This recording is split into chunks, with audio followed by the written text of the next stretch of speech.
Сәлем достар, менің есімім Қайырбек, мен химия пәні мұғалімімін. Бүгінгі біздің тақырыбымыз ол зат массасының сақталу заңы.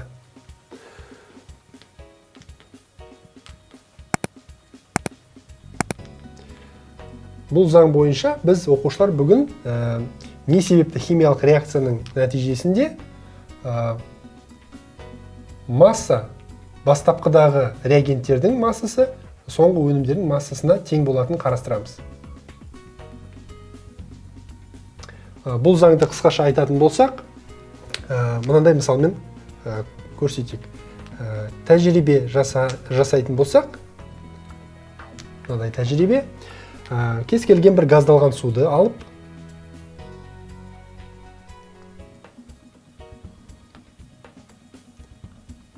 мынандай бір газдалған сусын немесе сусын, оның негізгі құрамы судан тұрады, қанттан тұрады және көмір қышқылынан тұрады.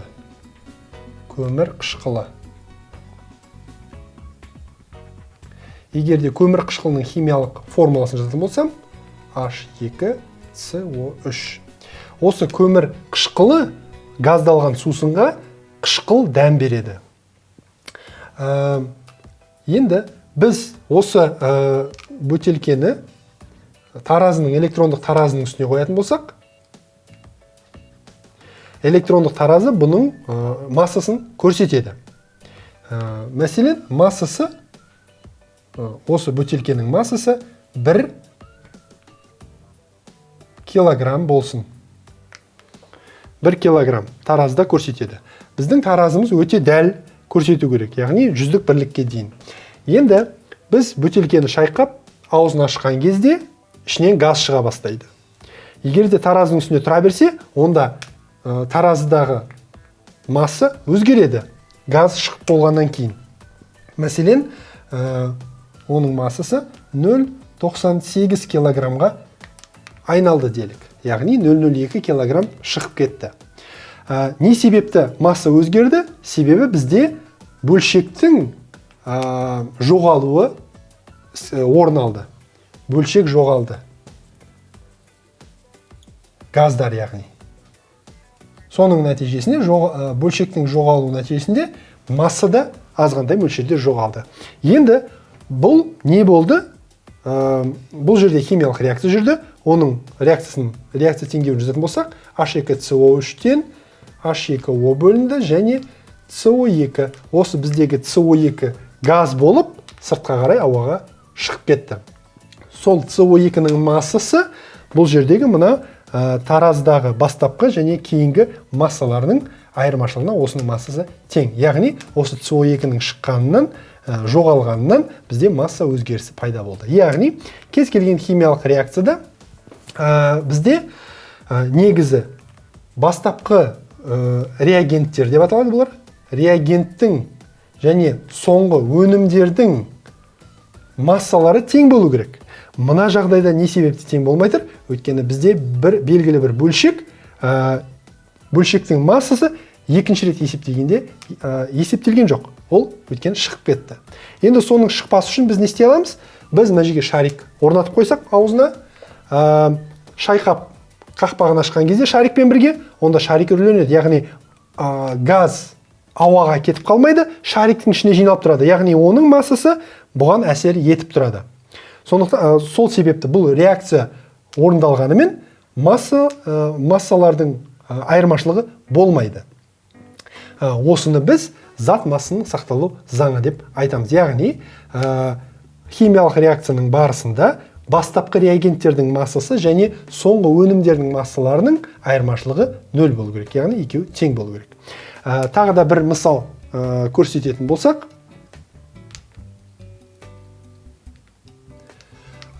магнийге оттекті қосып қыздырған кезде бізде мынандай қосылыс түзіледі, магний оксиді. Егер де олардың біз әрқайсының салыстырмалы атомдық массаларын жеке-жеке есептейтін болсақ, магнийдің массасы бізде 24-ке тең, кесте бойынша анықтаймыз. Оттектің атомының массасы 16, екі атомның массасы 32-ге тең болады. Және мына жерде магний оксидінің массасы 24 плюс 16 40-қа тең болады. Енді көрейік, бастапқы реагенттердің массасы, жалпы массасы бізде 56-ға тең болды. 56. Өнімнің массасы 40-қа тең. Зат массасының сақталу заңы орындалды ма? Жоқ. Реагенттің массасы әлдеқайда үлкен болып, өнімге қарағанда. Не себепті бұлай болды? Неге бұл реакцияның нәтижесінде зат массасының сақталу заңы орын алмады? Ол үшін балалар, бірінші біз құрамның, яғни реагенттердің және өнімдердің, атомдардың, бөлшектердің құрамының тұрақтылығына көз жеткізуіміз керек. Яғни, реакцияның барысында ешқандай сырттан атом қосылмау керек, және іштегі атомдар саны азайып кетпеу керек. Сол атомдардың санының тұрақтылығы орын алу керек, бірінші. Яғни, қарайық, реагенттерде бізде қанша атом магний бар? Бір атом магний. Өнімде қанша атом магний бар? Бір атом магний. Яғни, магний жоғалған жоқ, немесе оған қосылған жоқ сырттан. Реагенттерде қанша атом оттек бар? Екеу. Өнімде қанша атом оттек бар? Біреу. Яғни, бұл жерде оттектің санын аз екенін байқап тұрмыз. Ол үшін біз не істеуіміз қажет? Мына жерге мен 2 деген санды қоя алмаймын. Бұл индекске мен мүлде өзгеріс енгізе алмаймын.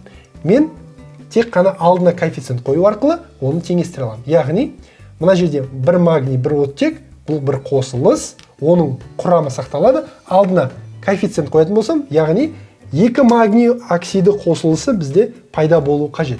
Сол кезде мына жердегі 2 атом оттек, өнімдегі 2 атом оттекпен теңесті. Бірақ магний бізде өнімде 2 атом шықты, бірақ бастапқыда 1 атом кірді. Оны қалай теңестіреміз? Магнийдің алдына коэффициент 2 қоямыз. Сонда реакцияның басында реагенттерде 2 атом магний, 2 атом оттек реакцияға түседі, нәтижесінде 2 атом магний және 2 атом оттек шығады. Бұл бізде құрамның тұрақтылығы сақталады. Енді қайтадан біз осылардың атомдық салыстырмалық массасын есептейтін болсақ, магний, 1 атом магний 24 тең болатын болса, массасы 2 атом магнийдігі 48. Оған қосамын 2 атом оттек 32, бұл реагенттердің массасы 80-ге тең болды. Енді өнімде магний бізде 24, оттектігі 16, қосатын болсам 40, 2 көбейтем, 2 көбейтілген 40 тең болады 80.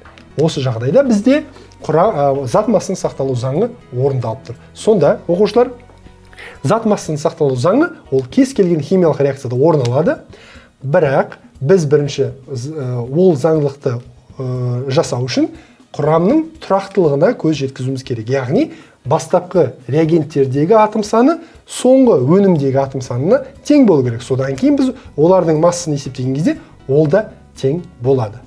Сонымен, оқушылар, біздің бүгінгі сабағымыз аяқталды. Сұрақтарыңыз болса, видеоның астына жазыңыздар. Мен міндетті түрде жауап беремін. Сау болыңыздар.